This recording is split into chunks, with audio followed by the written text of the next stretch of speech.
En 2016, on avait à peine 300 000 tonnes de coton. On est allé jusqu'à 700 000 tonnes. Et c'est grâce à vos efforts et aux mesures qui ont été prises par le gouvernement pour s'assurer que vous avez les intrants à bon prix. Les paiements sont faits régulièrement, il n'y a pas d'arriérés et il y a eu même un engouement pour la production. Et en 2016, fort de ces succès-là, nous avons dit c'est pas suffisant d'être producteur seulement de coton. C'est comme si vous marchiez seulement sur une jambe. Si vous marchez sur une jambe, vous avez des chances de tomber. Et on a vu ça dans le passé que lorsque les prix du coton sont tombés sur le marché international, le Bénin a eu des difficultés. Donc pour éviter ça, il faut sortir de la monoculture, créer d'autres filières prospères. Et nous avons choisi en 2016 d'autres filières, le soja, le riz notamment, où des investissements importants sont en train d'être faits pour que la production arrive à des chiffres records. En 2016, on avait moins de 100 000 tonnes de soja. La saison dernière, vous avez produit 400 000 tonnes. C'est très important. C'est pareil pour le riz. En 2016, on avait combien de tonnes de 207 000. Aujourd'hui, on est autour de 600 000 tonnes. Et notre objectif, c'est d'arriver à 1 million de tonnes. Mais encore une fois, c'est vous qui cultivez. Nous, notre rôle, c'est de faire en sorte que des réformes puissent venir soutenir ça, que des moyens plus importants soient mis à votre disposition, qu'il y ait des semences améliorées, qu'il y ait même des crédits pour que vous puissiez produire davantage, parce que vous voyez ces productions-là vous rapporter de plus en plus d'argent. C'est dire que nos intérêts sont les mêmes. Le gouvernement n'a pas un autre intérêt que de voir votre secteur prospérer, l'agriculture prospérer, que des filières, d'autres filières naissent. Et dans ces conditions, il ne peut pas y avoir de conflit entre filières. On ne peut pas dire qu'il faut choisir, par exemple, le soja plutôt que le coton, ou le coton plutôt que le soja, le riz plutôt que le soja. Et des efforts sont en train d'être faits dans d'autres filières. J'ai cité ces 3 filières parce qu'elles sont plus emblématiques. Le maïs, on est en train de faire des efforts importants. Et le Bénin est aujourd'hui le 2e producteur de céréales dans la sous-région, dans l'Afrique de l'Ouest. Nous avons un petit territoire, mais nous faisons plus que des gens qui ont un territoire 10 fois plus grand que le nôtre. Encore une fois, grâce à vos efforts. Et c'est pour ça que lorsque nous entendons les producteurs avoir des sentiments sur leur filière, souhaiter des choses, forcément on est obligé de vous écouter. Et nous avons été régulièrement dans cette dynamique-là, sur toutes les filières. Sur le soja, il y a eu pas mal de commentaires de toutes sortes en fin d'année dernière. Ça a littéralement même empoisonné la campagne électorale. Et à partir de début janvier, on a commencé par se parler. Et il y a 2 semaines, nous avons une réunion importante avec un groupe de producteurs, pas un groupe de producteurs, la fédération des producteurs, et des décisions importantes sont sorties de cette réunion-là en faveur des producteurs de soja. Encore une fois, en faveur des producteurs. Notre intérêt à nous, c'est les producteurs. Quand vous prenez le soja, les réformes qui ont été faites dans la filière sont très importantes.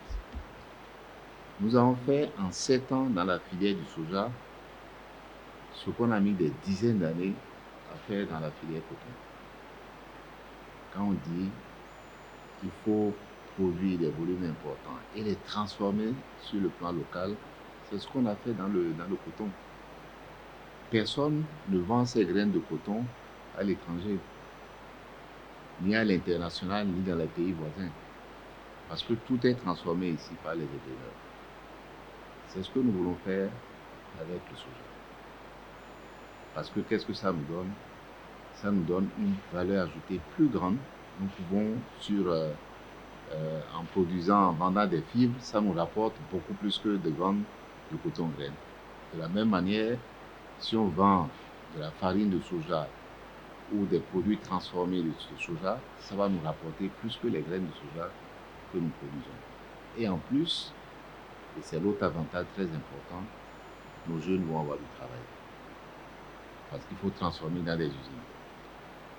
Quand vous allez dans les usines de grainage, ce sont des jeunes qui sont là, qui travaillent. Ce sont des jeunes bénévoles partout dans notre pays. C'est ce qu'on veut faire et j'espère que nous allons le réussir dans la filière du soja. Donc, avant que les ministres plus tard n'interviennent pour répondre éventuellement à vos préoccupations, je vais vous passer la parole pour vous entendre. Pour commencer, en ce qui concerne la filière de coton que vous avez commencé, depuis des décennies, le coton est cultivé. Il arrive quand même de temps en temps, il y a une malcompréhension et on finit par se comprendre. Mais cette fois-ci, il semble qu'au niveau du sommet, les informations ne passent pas. Ce que nous, les producteurs, nous vivons, vous ne le savez pas. Après les mesures que l'État a prises, il y a aussi d'autres prélèvements qui se font au sein après la vente de coton. Voir tout ça là, le producteur, lui, il est toujours perdant après les calculs. Après les calculs, le producteur il est toujours perdant. Si nous allons faire un petit calcul, au cours de l'année de campagne 2022-2023, le nettoyage d'abord du terrain où il faut produire le coton, il faut nettoyer. Le nettoyage nous a coûté à 16 000 francs l'hectare, nettoyer seul. Et le labour qui se faisait à 30 à 25 000 est allé à 40 000 francs. Et mis à part, il y a le semis de coton d'un hectare qui est allé à 16 000 francs, parfois à 20 000 francs. Pour que le temps ne te laisse pas, on a payé à 16 000 francs. Maintenant, après le labour, il y a un herbicide qu'il faut traiter d'abord. Et le petit flacon est à 3 500. Or, au premier traitement, il faut 4 flacons pour un hectare qui se lève à 14 000 francs. En ce qui concerne le deuxième traitement, il y a le Cotechec qui a 7 000 francs le flacon, fois 2, ça fait 14 000 francs. Il y a aussi un autre qu'on appelle DEL qui a à 7 011 francs, fois 2, qui donne 14 22 francs. Maintenant, à la poussée de coton, il faut le sacrage. Il faut un sacrage avant le bionnage. Maintenant, le sacrage d'un hectare se fait à 16 000 francs. Voilà maintenant le premier traitement. Le premier traitement, il y a le produit appelé Telis qui a 7 000 francs, fois 3 qui donne à 21 000 francs. Le deuxième traitement, Bella, dont le flacon est à 3 500 francs, fois 4, ça donne 14 000 francs. Le troisième traitement, Bel Espère, qui a 3 500 francs le flacon, fois 4, ça donne 14 000 francs. Le quatrième traitement, Coutessi, qui a 3 500 fois 4, qui donne 14 000 francs. Maintenant, l'engrais NPK, ça, nous disons merci parce que le prix est toujours abordable, qui est à 14 000 francs le sac. Et dans un hectare, il faut au moins 4 sacs d'NPK qui donnent à 56 000 francs. Il y a l'urée. Un sac d'urée fait 14 000 francs. Maintenant, il faut un appareil de traitement. Si l'appareil n'est pas en bonne qualité, tout ce que vous allez investir va tomber. L'appareil est à 34 900 francs. Maintenant, après tout, il y a la récolte. Je sens la récolte. Vous n'avez rien fait. La récolte est à 20 000 francs. Cette année, nous sommes allés à 40 000 francs l'hectare. Après la récolte, quand maintenant, après la vente, il y a TDL qui prend 16 600 francs par tonne. L'argent qui est prélevé. Et cet argent est considéré comme une dette. C'est-à-dire le producteur, tu es sorti, ou bien tu n'as pas eu de bénéfice, mais si tu es perdant, on te calcule ça comme une dette.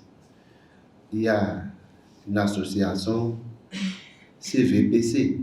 Non, bien avant, il y a ICOM qui prend 1600 francs par tonne.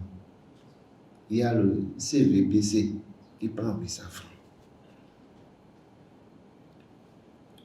Quand l'engrais est arrivé, on envoie l'engrais, le déchargement, c'est nous qui payons. Le déchargement par tonne, c'est 15 000 francs. Il y a le pas social qui est à 5 000 francs. Et la mairie aussi prend 6 000 francs sur le même coton que le producteur vend. Le transport par tonne est à 10 000 francs. Parce que nous sommes arrivés au point où pour trouver les secrétaires GV n'arrivent plus à envoyer des véhicules. Si tu attends le GV, ton coton va rester là-bas. Il y a le feu. Donc, on est obligé de payer ces transports-là à 10 000 francs la tonne. Si nous calculons tout ça, là, les dépenses seulement se lèvent à 344 422 francs. Ça, c'est les dépenses pour un hectare qui arrive à te donner au moins 1 tonne. Maintenant, si dans un hectare, tu as gagné 1 tonne, parce que cette année, il y a des producteurs qui se sont sortis avec 500, 600 euros, 800 euros. Mais nous allons payer en compte d'une tonne qui a vendu à 300 000 francs. Si vous faites le calcul, le produit est perdant. Maintenant, quel courage avec tous ces calculs. Quel commerçant qui aura la force de continuer. Voilà les prêts que tu as faits. Ceux qui t'ont aidé à travailler. Tu n'arrives même pas, d'abord toi, mais tu n'as rien gagné. Avec ça, là, comment on pourra trouver la force de continuer? Je crois que c'est simplement ça. Dans ce problème ne dépend pas du producteur, mais c'est le gouvernement. Je crois que en ce qui concerne le coton, c'est pourquoi les producteurs, après ces calculs, si c'était le cas, il vaut mieux mettre ça de côté. C'est simplement ça, monsieur le ministre. C'est pour le coton.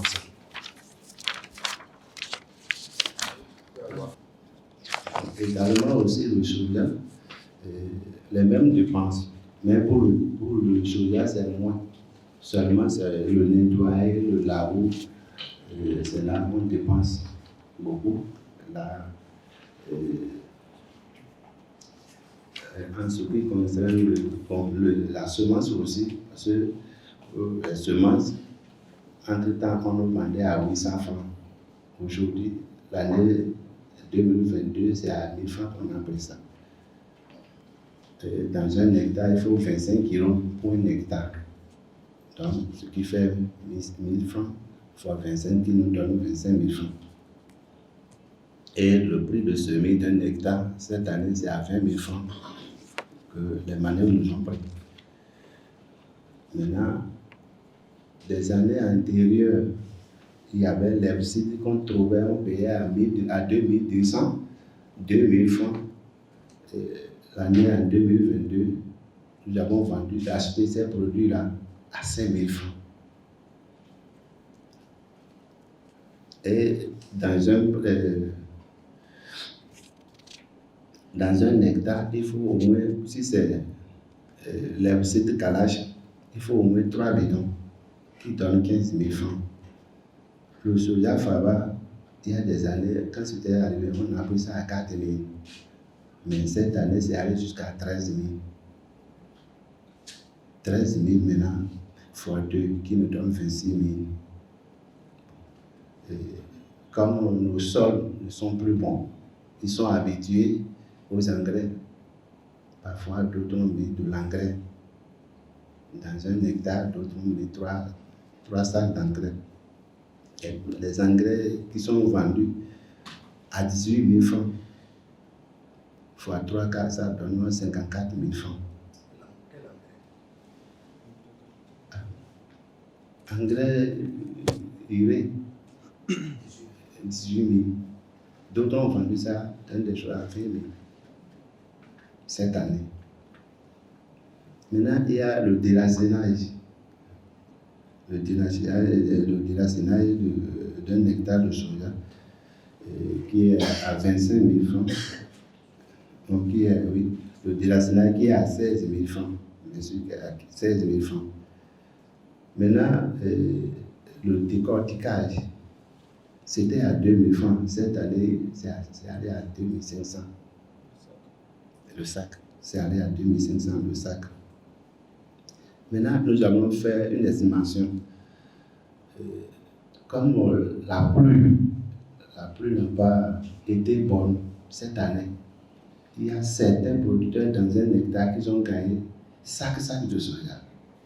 5 sacs de soja. Et les plus heureux, ils sont à 10 sacs de soja. Maintenant, nous allons prendre en compte pour les 10 sacs. Celui qui a eu la chance de trouver 10 sacs pour le décortiquage lui revient à 25 000 francs. Le transport, le soja à la maison, ça revient à 10 000 francs.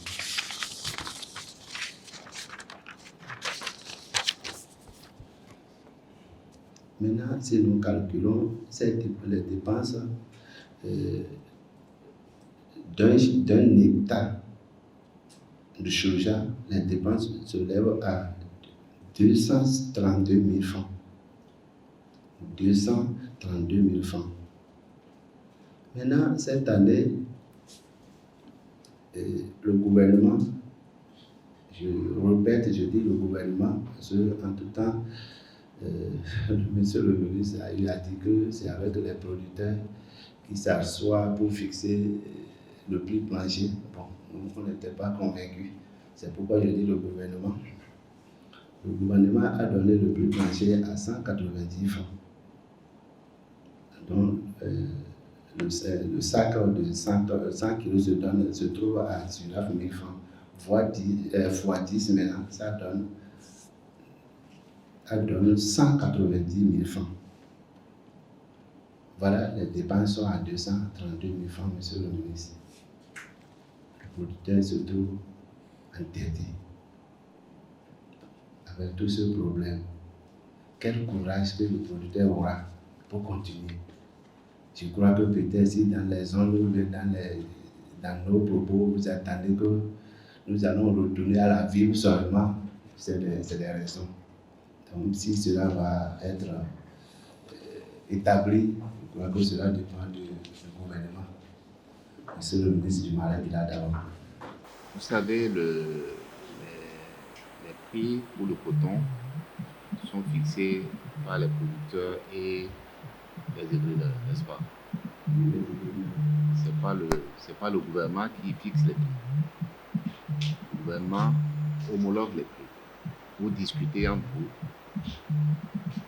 Vous savez, depuis 23 ans, je regarde ça au Bénin, au Burkina, au Mali, un peu partout en Afrique, pour voir qu'est-ce que les autres font et qu'est-ce que nous on fait.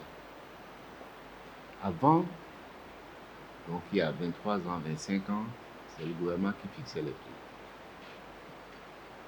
Et on est arrivé à une position, on s'est dit, mais c'est pas nous qui achetons. Le gouvernement n'achète pas le coton, ce sont les égreneurs qui achètent.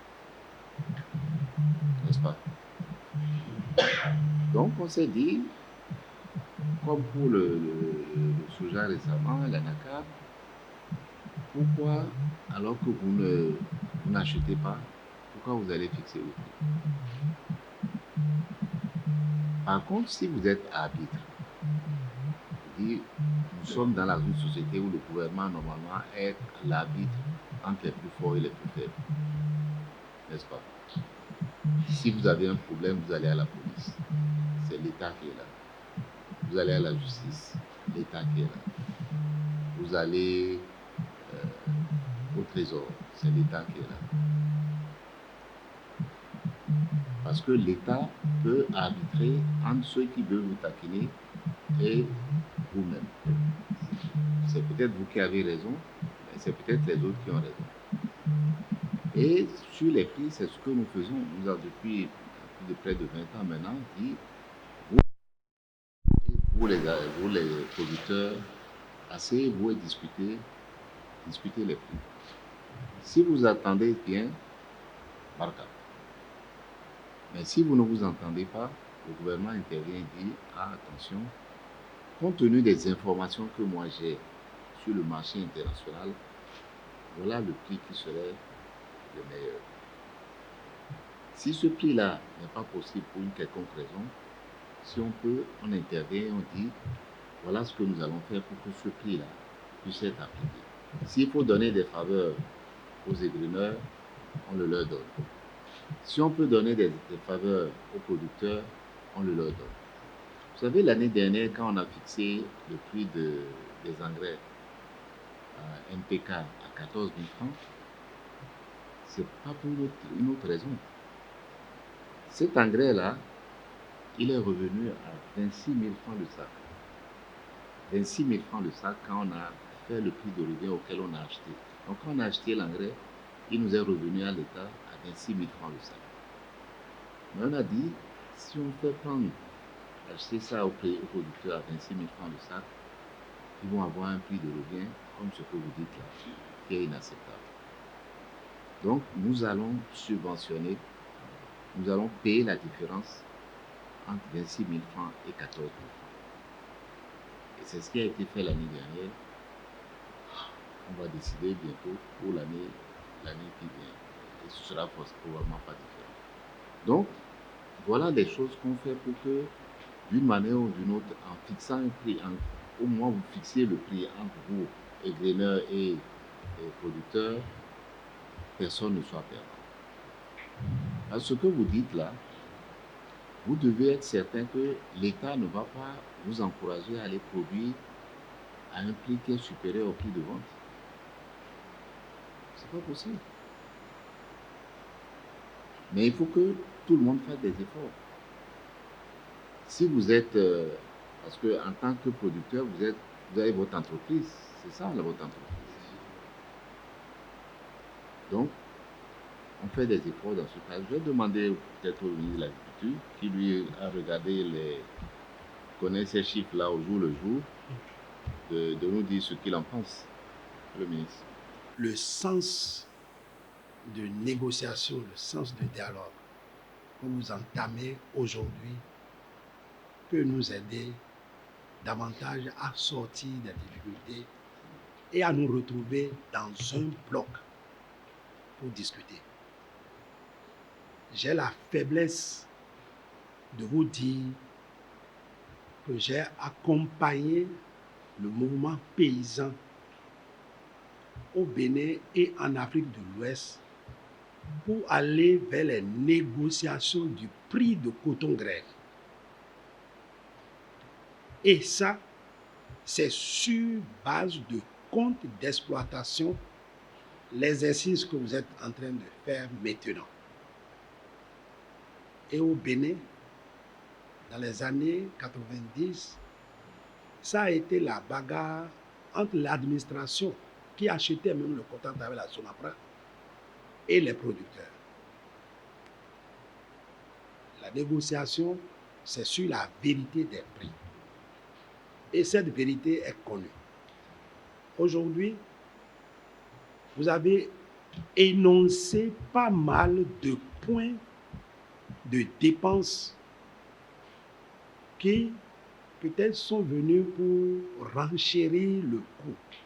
Je vais être très franc et très direct avec vous. Pour les prix des facteurs de production, je n'en disconviens, je ne sais pas. Mais qu'on veuille semer un hectare à 16 000 pour le coton, ce n'est pas fait partout. Je ne dirais pas que ce n'est pas vrai, mais ce n'est pas fait partout. Que l'on ait acheté un appareil de traitement à 39 000 pour un hectare, 34 000 pour un hectare, ce n'est pas juste. Un appareil de coton, ça amortit. Et les 34 000 ne peuvent pas être mis au compte d'un hectare avec un rendement d'une tonne pour calculer le compte, pour faire le compte d'exploitation. Qu'on décharge les engrais à 10 000, qu'on transporte le coton à 15 000, qu'on fasse ci, ces éléments de coût ne crédibilisent pas ce que vous avancez. Mais au demeurant, le coton se cultive depuis la latitude de Sobodomé, à Plahoué et autres, jusqu'à Malanville. Mais pas de la même manière. Et pas avec les mêmes rendements.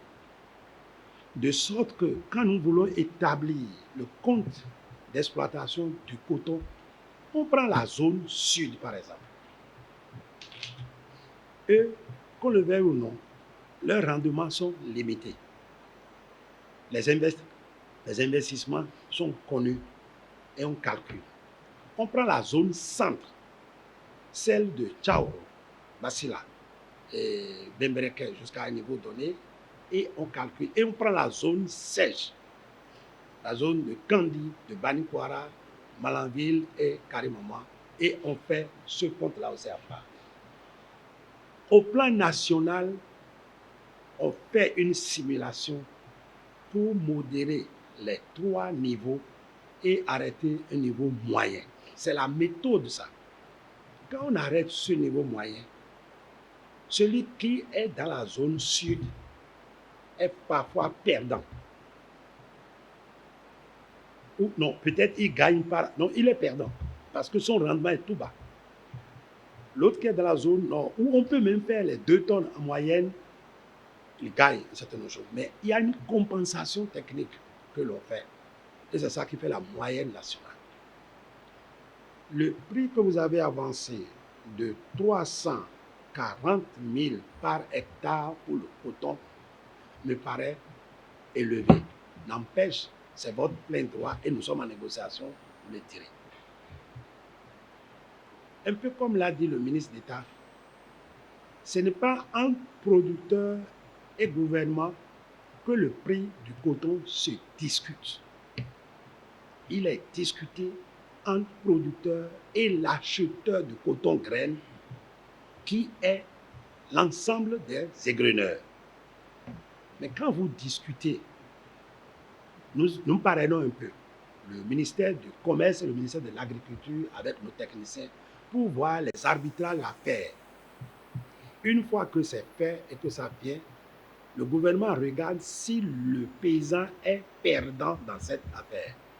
Et si c'est possible de renégocier à la hausse avec les égreneurs, le gouvernement s'engage à faire pour que le prix au Bénin, surtout pour le coton, ne soit pas plus bas que partout ailleurs.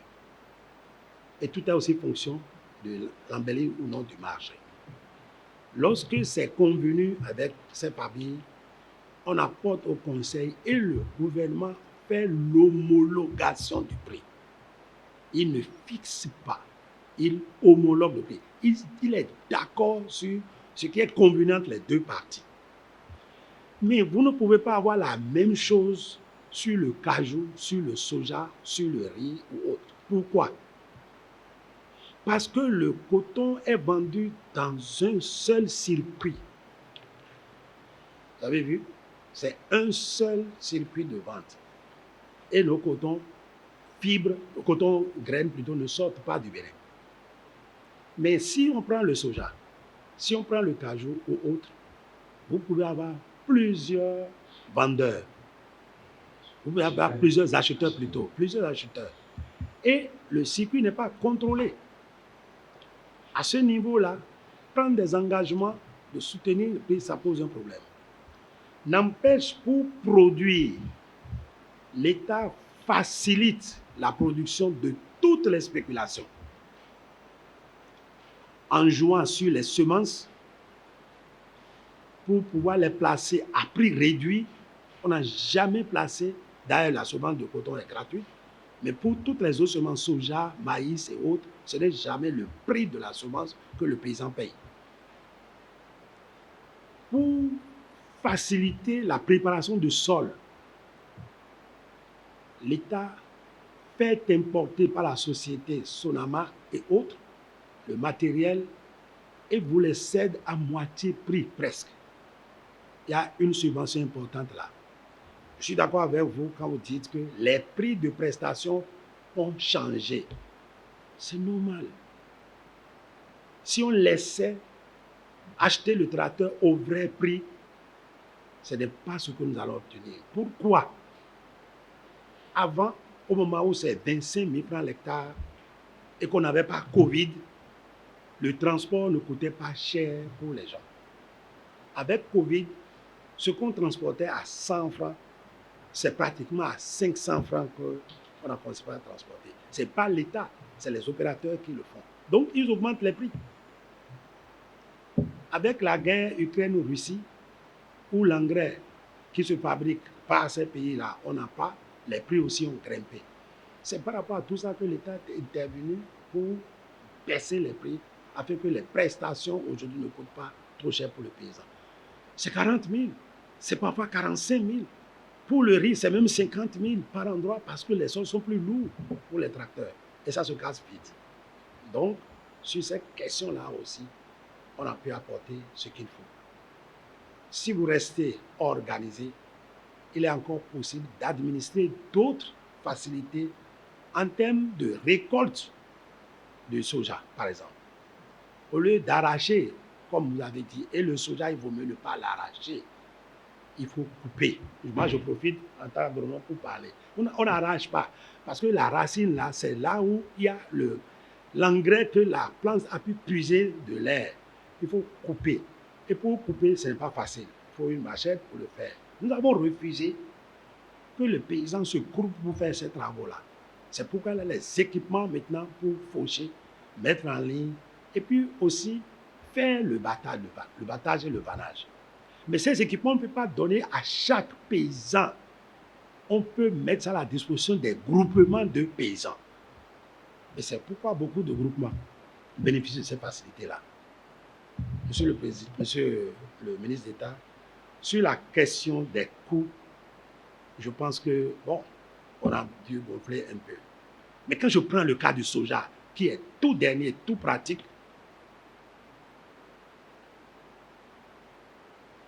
du sud au nord, et je suis président aussi, personne n'a dépassé 200 000. C'est 175, 180. Et même les organisations de producteurs qui sont venus, qui ont dit non, c'est on dépense jusqu'à 225, on revoit. Et aujourd'hui, dans les régions, on achète le soja à 170, 175. Aujourd'hui, je viens du terrain. Ce matin, j'ai tenu une réunion, la dernière sur 7 réunions, en 4 jours, de Djidja. 170. Et toute discussion faite avec ceux à qui on confie la charge de nous capter. Le soja invendu, estimé à plus de 150 000 tonnes, on a négocié et obtenu 270 francs le kilo. Il n'est pas tard de savoir que dans ce même pays, même les sociétés qui sont en train de faire les transits l'ont acheté à 220, 240. Au départ, ils ont commencé à 280, mais après, ils ont baissé. Tout est aussi fonction de coût.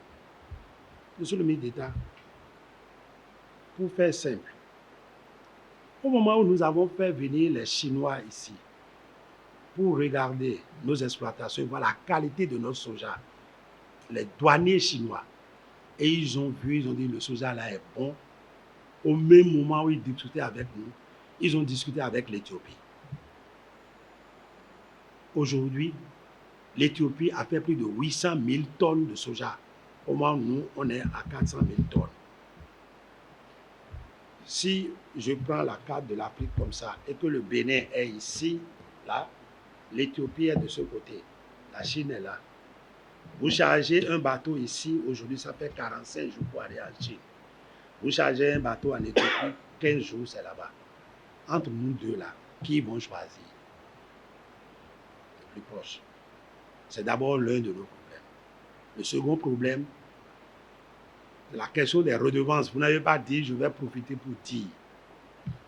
Si l'année passée, nous avons vendu, on a obligé la distribution d'engrais à 14 000 pour maintenir la capacité de production au niveau de tous les paysans, maïs, riz, coton et autres. C'est qu'on a mis sur la table 54,5 milliards de francs. Les cotonculteurs nous ont aidés, égreneurs comme producteurs. Et l'État, ce que l'État devrait prendre comme comment on appelle, taxe sur le coton, les produits de coton, sur 3 ans, on a mangé ça en herbe. Aujourd'hui, pour couvrir nos besoins en engrais sur les ambitions que nous avons, nous devons mettre plus de 80 milliards. On va faire comment? On ne peut plus triturer les cotonculteurs. Il faut qu'on puisse prélever sur les autres produits. Et ce n'est pas le paysan que nous adressons. Ce n'est pas aux paysans que nous adressons. Monsieur le Président, vous pouvez ne pas être d'accord, mais je vais vous dire ceci. L'Indien, le Vietnamien qui vient acheter le soja ou le cajou est venu avec du riz qu'il a eu, du riz à prix bas, qu'il est venu vendre chez nous.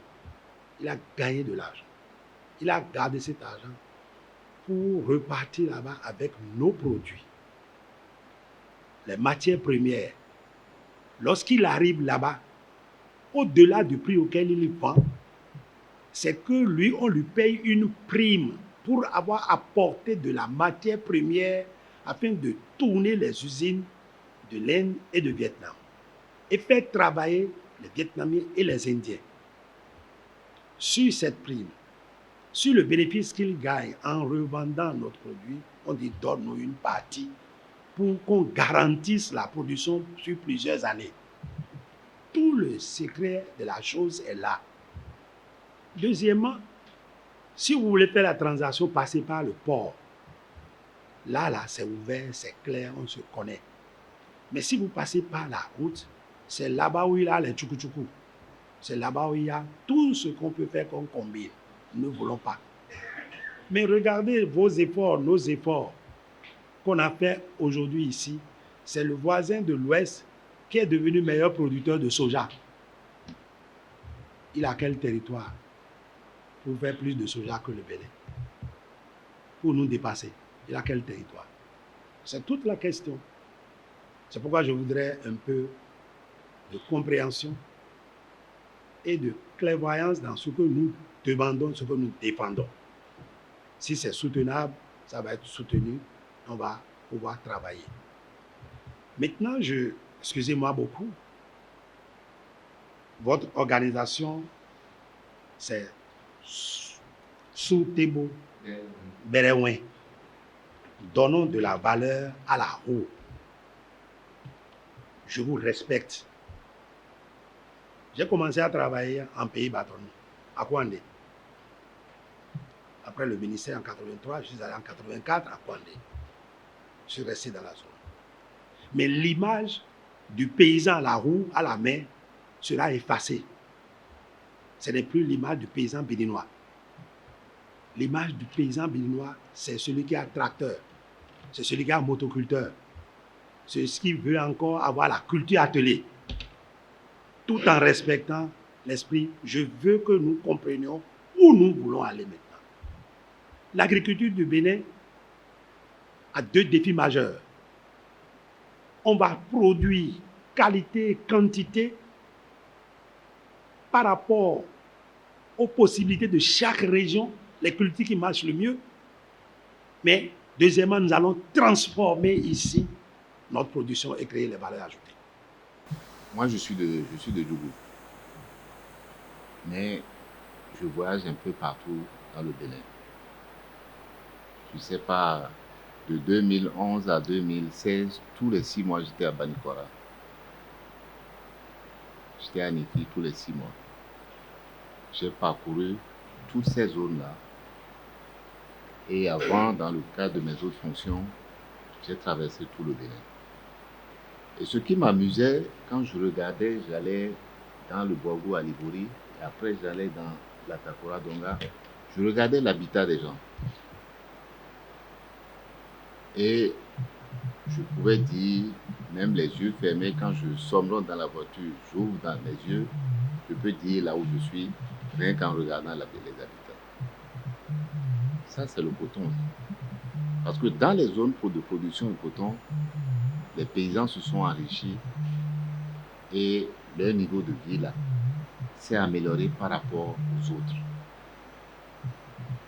Là où le paysan de Parakou, de Ndali, de Perere, de Kalaé a des toits en tôle, son frère de la Takora Donga a encore des toits en paille. Et ça, c'est parce que, notamment depuis 2016, nous avons veillé à ce que tous les ans, on n'ait pas la situation que vous voulez déplorer. Une situation où le paysan, quand il a fini de produire, il perd de l'argent. Donc, vous le savez, ce n'est pas avec ce régime-là que le paysan va perdre de l'argent après avoir produit. Ça peut arriver comme l'année dernière, de manière très accidentelle parce qu'il y a eu des insectes qui sont arrivés en fin d'année. Il y a eu des grêles à Kandé et à Malanville. Mais ça ne peut pas être que en début d'année, on a regardé le prix de revient du coton et on a décidé délibérément que le paysan va perdre de l'argent. Ce n'est pas possible, ce n'est pas vrai. Donc moi je veux, sur ce point-là, vous rassurer. Nous connaissons tous le processus de négociation que j'ai rappelé, que le ministre a rappelé. Vous allez vous asseoir avec les édonneurs pour fixer le prix. Je crois que le prix n'est pas fixé encore. Donc quand vous allez vous asseoir pour fixer, le gouvernement va en ce moment-là, si vous n'arrivez pas à vous entendre, va intervenir pour dire « je vais protéger les producteurs ».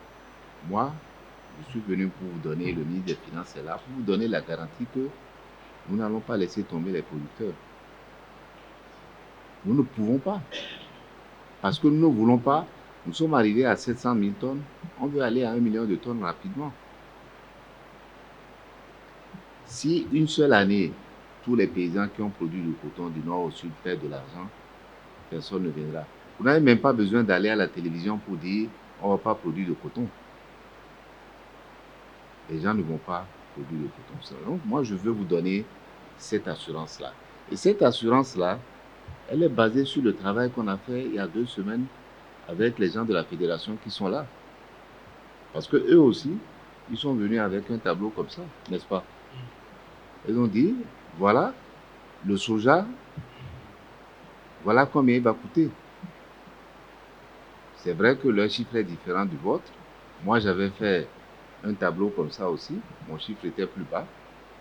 Leur chiffre était plus élevé et votre chiffre est plus élevé.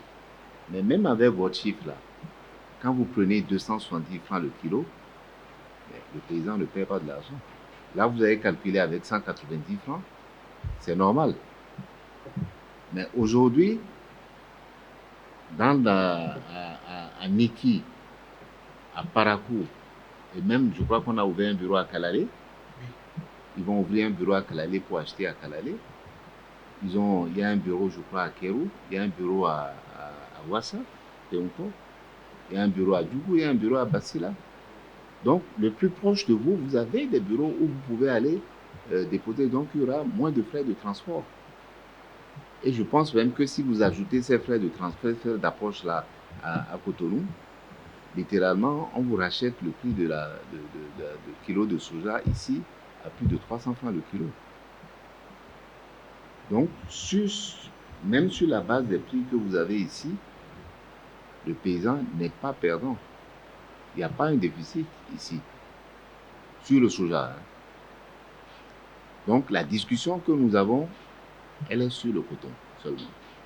Le soja, vous êtes déjà bénéficiaire, même avec ces prix-là, qu'on peut discuter. On peut dire on n'est pas d'accord, mais c'est à la marge. Donc, si on revient au coton, qui est le seul sujet qui reste, vous avez un calcul que le ministre a discuté, mais ce n'est pas au gouvernement à cette étape-ci d'entrer dans la discussion. Nous prenons acte de ce que vous avez présenté là et nous attendons la fin des discussions que vous allez avoir avec les égreneurs. Je crois que le président il y a le président des producteurs de coton, donc il y a, voilà. Donc, il y aura des discussions à ce niveau-là où vous allez vous asseoir les producteurs face aux égreneurs pour dire voilà ce que nous voulons, le prix que nous voulons. Eux vont dire voilà le prix auquel nous voulons acheter. Si vous arrivez à vous entendre, c'est parfait. Si vous n'arrivez pas à vous entendre, alors Monsieur le ministre et Madame la ministre du Commerce vont s'asseoir avec vous pour voir qu'est-ce qu'il faut faire. S'ils ont une proposition, ils viennent au gouvernement et en ce moment-là, le ministre des Finances, dans sa générosité que nous connaissons tous, va peut-être mettre de l'argent sur la table pour dire bon voilà comment on va faire. Mais ce que je veux vous dire, c'est que, et ça a été notre pratique depuis 2016, ça ne va pas changer aujourd'hui. Nous n'allons pas fixer des prix où le producteur perd de l'argent par avance. Ce n'est pas vrai, ce n'est pas possible.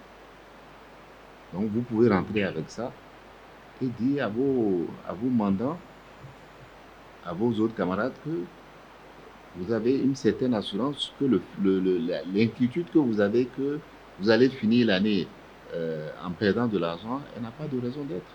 La question de prix plancher nous a desservis pendant la campagne législative. Et on a utilisé ça comme étant un prix fixé par le gouvernement. Or, sur la base des comptes d'exploitation, il avait été dit, en dessous de ceci, il ne faut pas que le paysan le vende. Sinon, il sera perdant. Mais le prix de tout produit, c'est l'arbitrage entre l'acheteur et le vendeur. C'est la confrontation de l'offre et de la demande. Et je voudrais rappeler que si vous allez au marché avec beaucoup de produits et que vous n'avez pas d'acheteur, le jour-là, le prix sera bas. Si vous allez au marché et qu'il y a beaucoup d'acheteurs, il n'y a pas beaucoup de produits, vous allez faire les bénéfices qu'il faut. Et c'est ça. Il n'y a aucun gouvernement intelligent pour savoir quand ça va être bas, quand ça va être fort.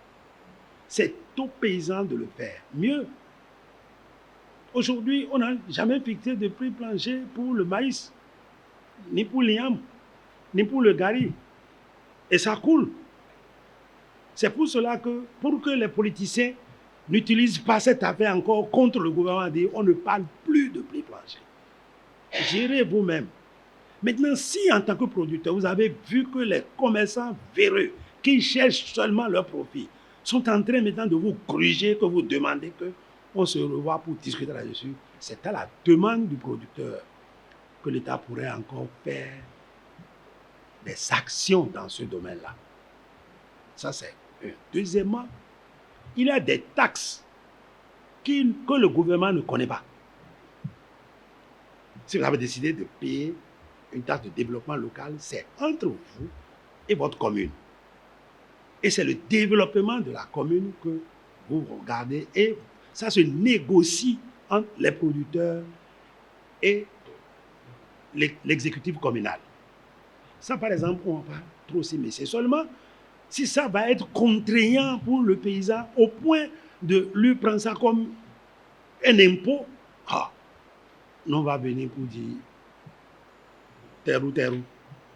On va continuer comme ça. Ça, au moins, l'État peut dire. Mais dire, on va habiter, non.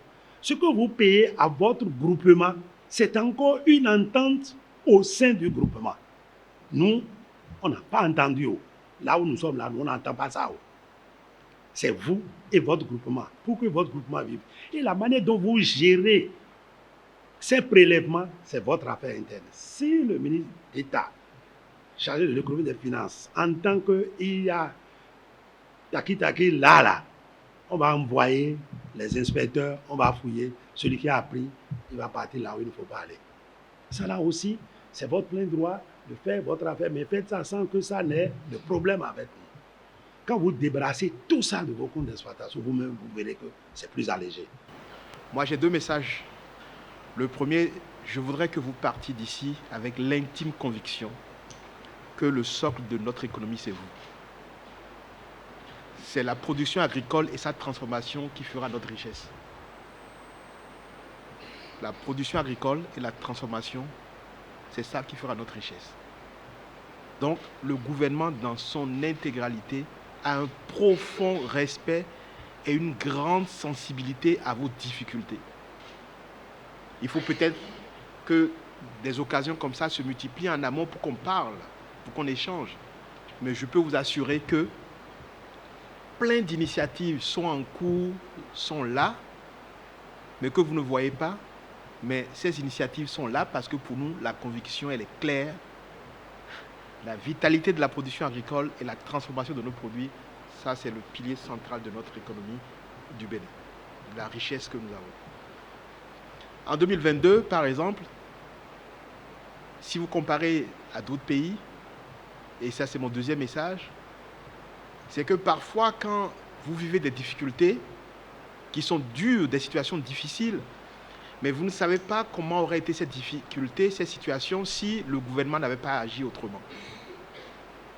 Vous savez qu'il y a des pays, et le ministre d'État me l'a souligné il y a quelques jours, il y a des pays où ça fait 3 mois les gens n'ont pas eu le salaire. Il y a des pays où il y a des crises alimentaires parce qu'ils n'ont pas eu accès aux engrais, ils n'ont pas produit. Véritable crise alimentaire. Les gens n'ont pas les céréales, les gens ne peuvent pas manger. Mais en 2022, vous l'avez dit vous-même, vous avez eu l'urée à 14 000 francs le sac. C'est 50 milliards d'efforts. Le gouvernement, bien entendu, ne communique pas. Nous ne sommes pas passés à la télé. Le ministre n'est pas passé à la télé pour dire, bon, on va mettre 50 milliards. Vous avez eu le sac à 14 000 comme si c'était une normalité. Il y a des pays où non seulement ils n'ont pas eu, et ceux qui ont eu ça, ils ont eu ça au prix qu'on vous a indiqué tout à l'heure. Et les peu de personnes qui ont eu, ont produit tellement peu qu'il n'y a pas à manger dans certains pays. Et comme l'État, il n'y a pas eu de production, l'État n'a pas collecté les ressources, ça fait 3 mois dans des pays, regardez, vous êtes des journalistes ici, où les salaires ne sont pas payés. Nous, non seulement les salaires ont été payés, vous avez vu ce qu'on a fait pour les instituteurs. Quand on augmente le salaire d'un instituteur à 50%, mais il a plus de moyens pour acheter le sorgho, le mil, etc. Il a plus de moyens pour payer vos produits. Donc, le deuxième message, c'est de dire que parfois, quand on regarde cette difficulté, on ne se rend pas compte de ce que cette situation aurait été si le gouvernement n'a pas fait d'efforts. Parce que nous ne communiquons pas assez sur les efforts. On en a fait beaucoup. On peut toujours faire plus. Mais c'est que le monde est dans une crise globale. Même les gens, les égreneurs, quand on exporte le coton, mais vous savez qu'avec la montée du terrorisme, un bateau qui vient au port de Cotonou qui part, les frais aujourd'hui sont plus chers. Parce qu'on dit que le golfe ici est plus dangereux. Parce que les prix des hydrocarbures ont monté, tous les prix des transports ont augmenté, etc. Ceux qui ont la chance d'avoir des tracteurs, vous avez acheté le gasoil. Vous savez que l'année passée, il y a des moments où le prix du gasoil était jusqu'à 1500 francs le litre. Est-ce que quelqu'un a acheté ça à 1500 francs le litre? Personne. C'est 60 milliards de subventions pour permettre, on a fait ça que sur le gasoil, pour permettre à ce que les engins agricoles puissent avoir le carburant. Et je vois mes collègues ici, agriculture et commerce, passer leur nuit à s'assurer que partout, qu'il y ait du gasoil pour les tracteurs, pour la campagne passée. C'est énormément d'efforts. On disait, il faut s'assurer qu'il y ait le gasoil subventionné. Le gasoil était subventionné à moitié prix pendant plusieurs semaines, sans que le gouvernement passe à la télé pour dire, ah mais pendant que vous payez 700 francs le litre, en fait c'est 1600, etc. On n'a pas dit, on a juste fait. Parce qu'on est conscient que si le litre du gasoil pour vos tracteurs passait à 1500 francs, c'était une catastrophe. Vos comptes d'exploitation auraient été encore différents. Donc le message, c'est que il y a une guerre qui est là, qui affecte tous les pays du monde. Et quand on est un pays pauvre, on sent encore plus durement les effets de cette guerre. Et nous sommes à la tâche pour essayer de penser un peu les conséquences, la douleur. Mais comme nous ne vous communiquons pas assez tous les efforts, vous ne vous rendez pas compte. Quand on décide de construire 30 lycées agricoles, quand on décide, nous tous ici, nous avons des fermes, tous. 300 hectares à Savalou, je fais du soja aussi, un peu de cajou. Nous tous. Nous voulons que le producteur soit le Béninois modèle, riche, heureux. Et nous donnons l'exemple en produisant. C'est pour ça qu'on a les chiffres, nous tous, nous produisons un peu. Si nous n'avons pas du respect, de l'admiration, nous ne donnons pas de l'importance à votre métier, on n'allait pas faire tout ça. On veut s'assurer que partout, le paysan désormais soit un paysan modèle, qui augmente ses rendements, qui arrive à avoir accès à plein d'autres choses modernes, qui arrive à envoyer ses enfants dans les grandes universités grâce au travail de la terre.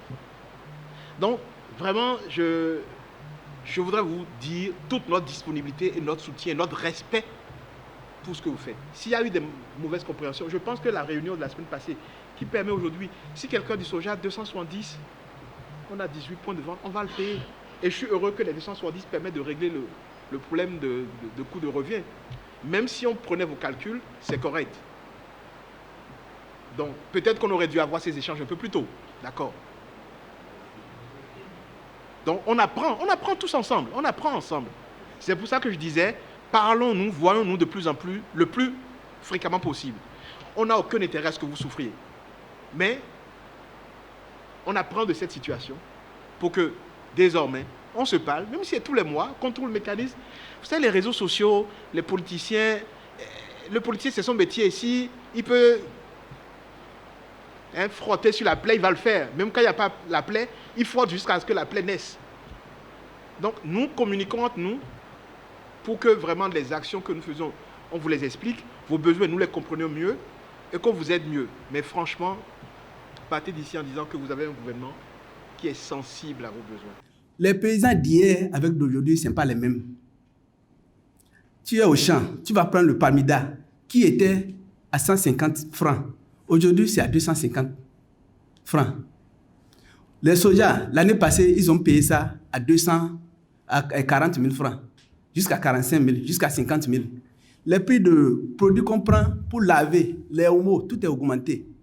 Nos produits d'aujourd'hui, qu'on est en train de vendre les soja là, voilà, c'est parti à 27 000, à 30 000 qu'ils ont fixé les prix avant-hier. Je pense que ceux qui sont arrivés à fixer le prix là, ils ne vous ont pas dit la vérité.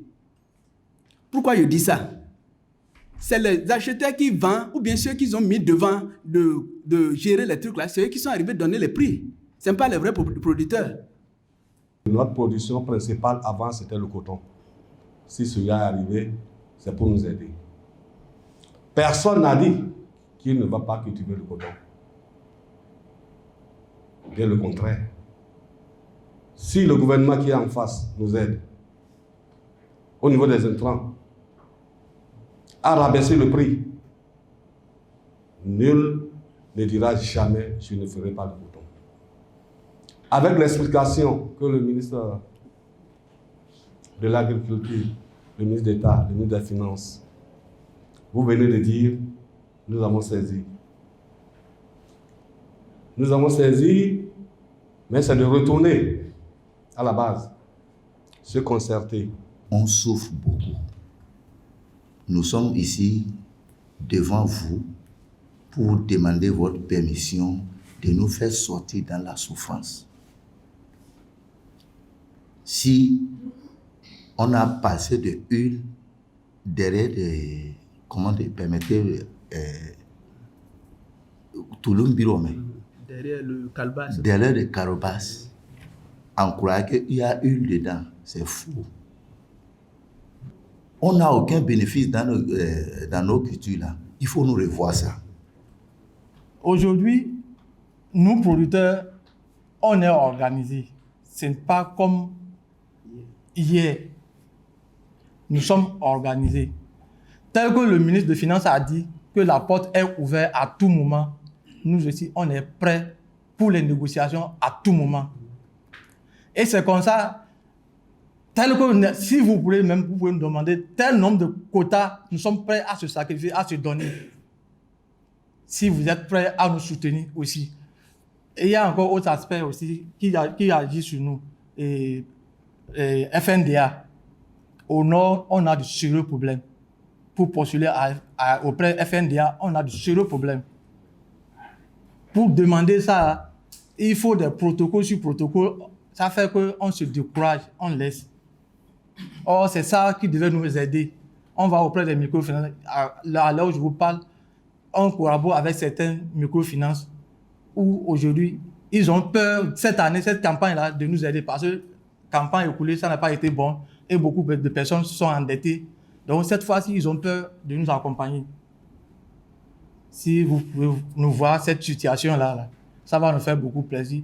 Et nous sommes prêts à vous accompagner. Si vous êtes prêts à nous accompagner aussi. Na gusun siara mo bika yembe nwere so ka pin so sina so we sia na nge bika ba gusun be ndo marokua be he gba wo kokuro wo sanki so gari ko yin so sanyema gba ru so se so yenwa ma ton kuro ma we ni on se so yin yenwa amura ru so ton kuro nkun boye ndumo winduro kun kun ogberuko ye giro amini kuro sa inua adama gba uko usumani neto ka gba ruko ba dara ankawe ba mangura mo akian lokotoro da garia yenso wesi sukura yari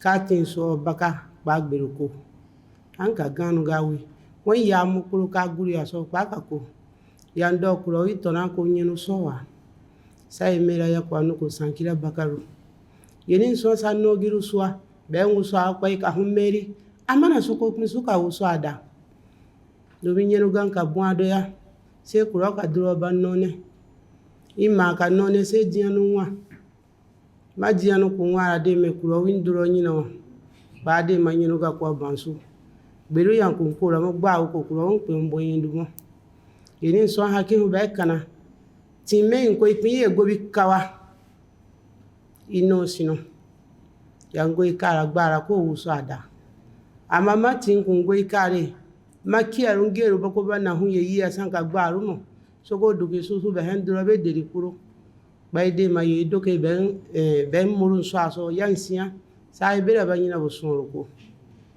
mi asano sana soko sunroko gba ko ka bere ka gouvernement son ko bu sana ko sunroko baso pensan ka boyendo mo be he kuro sanu.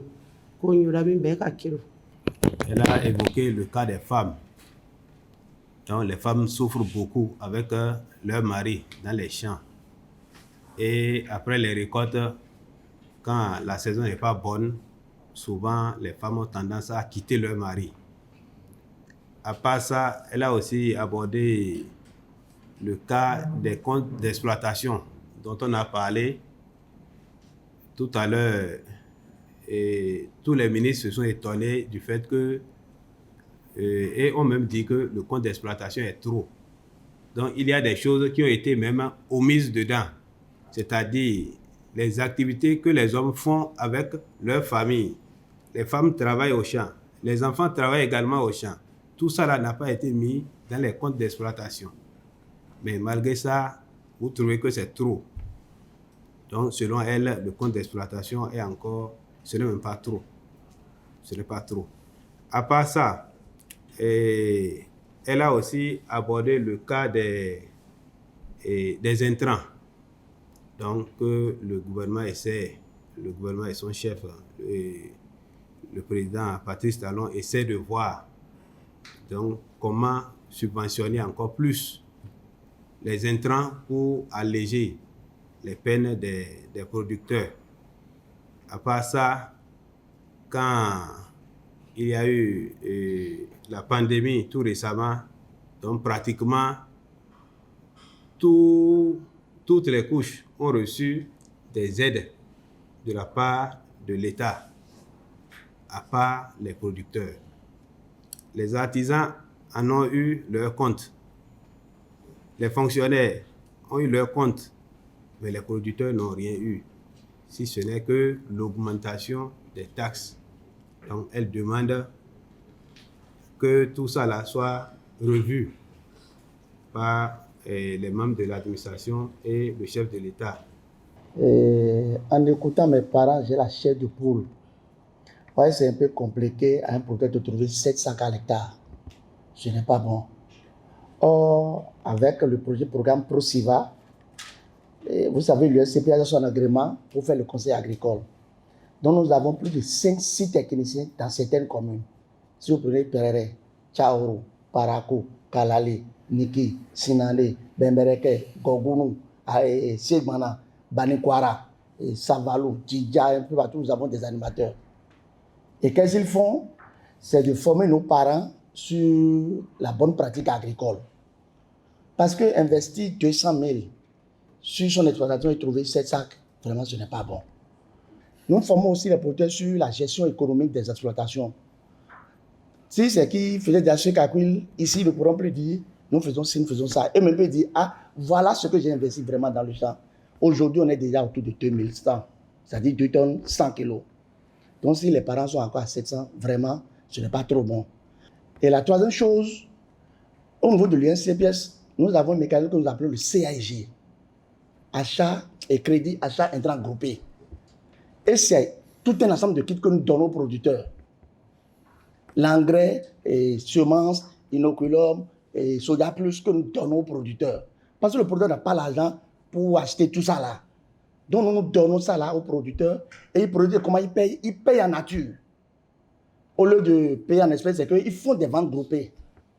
Cette année, au moment où le soja a commencé à avoir un peu de soucis, et pour que nos producteurs ne bradent pas leur production, nous avons facilité un crédit près de 800 millions. À Niki, nous avons mis 15 millions là. Kalale a pris 80 millions. Et Kogounou a pris 60 millions. Djougou, Peyonko, Kouandé, Kobli, juste pour permettre à nos producteurs de regrouper d'abord leurs produits en attendant qu'on revoie clair dans la situation. Vraiment, j'ai la chair de poule que nos parents n'ont pas bénéficié de ça. J'ai vu qu'il y a de manque des informations. Les informations ne passent pas. Premièrement, au niveau de l'engrais, on dit que parce qu'il y a un frère qui a demandé à combien qu'on achète, on sait que l'année écoulée, c'est à 14 000 qu'ils ont fixé le prix. Mais ceux qui sont les vendeurs là, la souffrance qu'on subit là, c'est trop. Notre grand problème, c'est le coton. C'est le coton, il faut qu'on se dise la vérité. Tout ce qu'on dit là, c'est le coton qui a dessus tout le monde. Comment on va faire? Ça fait un. Jusqu'à aujourd'hui, nous, c'est d'abord là-haut, là. C'est avec ça qu'on travaille. Mon frère a parlé tout à l'heure, il a dit, parler de comment chacun de vous se comporte dans sa ferme. Vous regardez le prix de revient, etc. Le ministre de l'économie et des finances vous a dit, chacun de nous ici est un peu producteur. Moi, mon fils a étudié, il est allé à l'université, il a étudié, il a un diplôme d'études supérieures, mais il est fermier. Je le connais, puisque votre ferme est à côté de sa ferme. Il fait du soja. Le ministre de l'économie et des finances fait du soja. Le ministre de l'agriculture. On ne va pas faire du soja à perte. Et c'est pour ça que lorsque nous avons discuté il y a 2 semaines avec la fédération, on a regardé les comptes d'exploitation. On a regardé le marché international. Les Chinois, comme le ministre de l'Agriculture l'a dit, ils achètent en Éthiopie. C'est ce prix-là qu'ils regardent quand ils viennent acheter chez nous. Et c'est sur cette base-là que nous avons dit quel est aujourd'hui le volume des stocks qu'il y a sur le terrain. 180-185 000 tonnes. Et le gouvernement a dit, nous allons faciliter l'achat de ces 185 000 tonnes pour qu'il n'y ait pas une seule tonne de soja dans les mains des producteurs. Ça, c'est une décision du gouvernement. Nous allons faciliter ça. En même temps, nous avons regardé les prix, nous avons dit, nous allons travailler avec les acheteurs pour qu'ils achètent ce prix-là. Ce n'est pas nous qui achetons, ce sont les sociétés d'achat qui achètent, mais ils vont vous acheter le soja ordinaire à 270 francs et le soja bio à 320 francs. Okay. Mais quand on a dit ça et que vous savez, trésorier, vous devez faire la police pour que les gens vous achètent ça à ce prix-là. Si les gens n'achètent pas à ce prix, ils vous forcent à acheter à 200, vous appelez le gouvernement. Vous avez un ministre. C'est nous qui allons obliger les gens puisque nous avons un accord avec eux pour qu'ils achètent à ce prix-là. Et ils vont acheter toute la production, c'est-à-dire les 185 000. Ce n'est pas les 200 sacs que tu as. C'est toutes les 185 000 qu'il y a dans tout le Bénin qu'on va acheter à ce prix-là. Et nous avons dit que nous allons continuer à travailler avec vous pour l'organisation de la filière.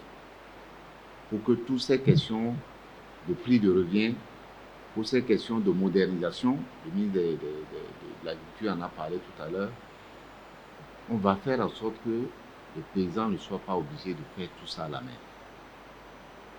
Il faut qu'il y ait... Pourquoi est-ce que moi, mon fils peut accepter aujourd'hui d'aller à l'agriculture? Il ne veut pas travailler là-haut. Nos enfants quittent qu'on appelle nos villages pour venir à Cotonou, pour aller à Parakou, etc. À ne rien faire parce qu'ils ne veulent pas aller travailler là-haut. Parce qu'ils ne veulent pas souffrir comme leur père et leur grand-père. Mais s'ils ont des tracteurs, ils ont des machines agricoles, ils ont des équipements modernes pour travailler plus facilement et ils peuvent bien gagner leur vie, pourquoi pas? Et c'est ça l'objectif du gouvernement. Donc pour la filière du soja, voilà les décisions qui ont été prises et je veux vous dire que vous pouvez faire la police de ces mesures-là. Si vous allez quelque part, et il y a aujourd'hui 21 points de vente et points d'achat. Parce qu'on a ajouté les 18 points d'achat qui existaient, on a ajouté Kalale, Tangueta et je crois Doumé à Tchétia, Savalo. Donc, dans ces 21 points de vente-là, personne ne peut vous acheter le soja à 200 francs. Ce n'est pas vrai. Donc, faites la police pour ça. Sur la filière coton, on a déjà, la filière est déjà mieux organisée que toutes les autres filières. On a même un mécanisme que nous avons rappelé tout à l'heure. Parlez avec les égreneurs. Le moment va venir où, si vous avez un accord, Barca, c'est très bien. Mais si vous n'avez pas d'accord, le gouvernement va intervenir parce que nous n'avons aucun intérêt à ce que les producteurs produisent à perte. Je vous le dis, je vous le redis, le ministre des Finances vous l'a dit tout à l'heure, c'est notre intérêt, c'est votre intérêt aussi. Donc ça, je vous en donne la garantie. Deuxièmement, le ministre de l'Agriculture, le ministre des Finances l'ont rappelé aussi tout à l'heure, nous allons tout faire pour que les entrants surtout les engrais arrivent à bon marché. L'année dernière, quand on a fait vendre les engrais à 14 000 francs, mais au Togo ici, c'était à 18 000 francs. Au Burkina, c'était 26 000 francs. Tout le monde pouvait voir. Il y a certains de vos camarades qui sont allés vendre l'engrais là-bas aussi, à cause de cet écart de prix. Donc, nous allons continuer de faire ces efforts-là pour que vous ayez les intrants, les insecticides. Et surtout l'année dernière, comme il y a eu certaines fermes qui ont été infestées à la fin de la campagne et que les rendements n'ont pas été bons, Monsieur le ministre, je crois que vous avez pris déjà les dispositions pour que les insecticides soient disponibles pour que ces insectes-là n'attaquent que les fermes comme l'année dernière. Et un point que vous avez évoqué tout à l'heure, sur les crédits. Je veux vous dire, sous le contrôle du ministre de l'Économie et des Finances, que nous allons travailler là-dessus. Je vais travailler avec lui, parce que Madame a raison, mais elle a à moitié tort. Parce que nous avons fait quelque chose pendant la Covid pour les paysans. Nous avons fait quelque chose qui dépasse ce que nous avons fait à tous les autres secteurs. Nous avons déposé 100 milliards de francs CFA au FNDA. Pour dire ça là, il faut que ça aille chez les paysans. Mais nous savons aussi qu'il n'y a pas beaucoup de paysans qui en ont profité. Une bonne partie de l'argent est encore là. Donc nous allons regarder comment nous allons déployer ces ressources-là pour vous aider davantage, pour que le crédit ne soit pas plus élevé. Mais nous devons continuer à travailler pour la modernisation de nos fermes. Et ça, les machines agricoles sont déjà disponibles, les tracteurs sont disponibles, c'est même subventionné. Nous serons à vos côtés pour que vous puissiez en bénéficier aussi. Voilà ce que je veux dire pour vous dire, mes chers amis, mes chers frères, la production agricole, c'est le présent, c'est l'avenir du Bénin. La transformation agricole, c'est l'avenir du Bénin. Nous devons faire en sorte que, par votre production, ce pays continue d'être parmi les premiers, pour ne pas dire le premier, aussi bien dans cette filière-là que dans d'autres filières, parce qu'on ne va pas s'arrêter seulement à 2-3 filières. Il y a d'autres filières, le riz par exemple, nous pouvons produire beaucoup plus de riz que ça. Même le maïs, si nous faisons de meilleurs rendements, nous allons produire 3-4 fois plus de maïs que nous produisons maintenant. Donc voilà ce que je voulais vous dire et vraiment vous inviter à aller dès votre base avec des messages beaucoup plus positifs. Il faut que les paysans produisent parce qu'ils doivent savoir que leur gouvernement est à leur service. Ils doivent savoir que tout ce que nous pouvons faire pour qu'ils produisent à un bon prix, nous allons le faire. Et nous allons rester en contact avec vous et avec les autres associations de producteurs. Le ministre vient de faire une tournée, vous n'étiez pas là. Mais quand on a Abou... Bon, maintenant, vous êtes dans la fraîcheur maintenant, non? Donc, nous allons rester en contact pour continuer à dialoguer, pour avoir d'autres rencontres autant que c'est nécessaire, ici, à Parakou, à Djougou, à Perere, à Kandi, à Banikwara, partout où vous êtes, sachez que nous irons là-bas et vous êtes la bienvenue ici au ministère des Finances, au ministère de l'Agriculture qui est votre maison, au ministère du Commerce qui fait l'intermédiation. Nous sommes à votre service. Il faut faire tout possible. Ah, si on va trouver des tracteurs là, même si c'est à crédit, si c'est le groupement on va faire pour prendre ça, ça va nous aider beaucoup. C'est ça qui nous donne faillite même. La pluie là maintenant, si la pluie est tombée aujourd'hui, ça va faire après 2 semaines. S'il y a tracteur, si c'est tombé aujourd'hui là, dans 2 jours, tu peux faire 10 hectares. Avec la main, Si la pluie est tombée dans 2 jours, tu vas faire 1 hectare si c'est trop. La terre est encore sec. Tu attends que Dieu ne va encore amener la pluie. Quand on va évoluer, et le 2, il faut nous revoir. Le coton, si on a parti, ils vont nous demander comment vous avez fait, quelle décision que vous avez prise. Ah, moi, je ne sais pas ce qu'il va dire. Avec l'esprit clair. Parce qu'il ne faut pas que vous ne compreniez pas le message qu'on est en train de donner. Et il ne faut pas que, arrivé, la base dise, vous êtes venu nous vendre ici à Cotonou. C'est pas ça. C'est pas de ça. Je vous ai dit, il y a un processus de fixation de prix.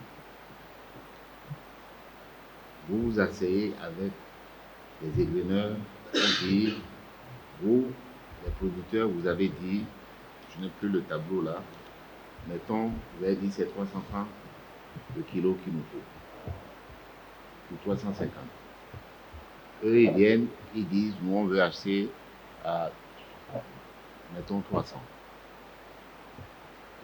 Vous discutez, si vous arrivez à vous entendre, c'est 350, il n'y a pas de problème. Le gouvernement, vous allez voir le ministre de l'Agriculture et le ministre du Commerce, vous discutez avec eux, voilà ce sur quoi on s'est entendu, il n'y a pas de problème. Mais si vous dites, nous c'est 350, les égreneurs disent c'est 300, et vous n'arrivez pas à vous entendre, en ce moment-là, les 2 ministres vont s'asseoir avec vous pour voir où est-ce qu'on peut s'entendre. Si eux, ils arrivent à trancher, à vous aider à trouver une solution, moi j'ai fait ce travail-là aussi. Ou bien, monsieur le ministre, j'ai fait ça. Si vous arrivez, ils arrivent à vous réconcilier, c'est bien. Ils vont amener ça là, en conseil des ministres pour dire, nous avons travaillé avec les égreneurs et les producteurs, nous sommes arrivés, nous sommes mis d'accord, voilà le prix qu'ils ont proposé. Le gouvernement dit, c'est bien, nous bénissons ça, c'est homologué, et c'est ça qu'on va publier. Mais le gouvernement homologue un accord que vous avez eu entre vous. Ce n'est pas le gouvernement qui fixe. C'est pour ça que je dis que ce processus-là est basé sur le fait que le gouvernement veut que les producteurs s'en sortent. Vous n'allez pas produire et perdre de l'argent. La présentation que votre président a faite en disant voilà le prix de revient du coton. Nous, ça ne nous arrange pas si on n'a pas ce prix-là. Aujourd'hui, je ne peux pas vous dire quel est le prix. Mais je peux vous dire que le prix qui va être obtenu, il va être meilleur que ça. Et je vous dis, sur cette base-là, il faut mobiliser votre base, il faut mobiliser les producteurs pour leur dire, préparez-vous pour la saison, parce que, le gouvernement va mettre les intrants en place, faire mettre les entrées en place à bon prix. 2, les prix ne seront pas mauvais. C'est ça votre préoccupation. Donc, si vous avez une satisfaction là-dessus pour vous dire, le gouvernement va vous garantir que les prix vont être bons, pourquoi on va se fâcher? Donc, c'est ça que je veux vous dire. Donc, la question du coton, on a réglé ça. Ou bien. Et j'ai ajouté sur le crédit, avec le ministre des Finances, on va travailler pour voir comment on va vous faciliter les choses. D'accord? Donc, monsieur le trésorier, monsieur le président, monsieur le vice-président, le secrétaire, mesdames, moi je vous remercie pour la distance que vous avez parcourue pour venir. Je vous souhaite un bon retour et que Dieu vous garde.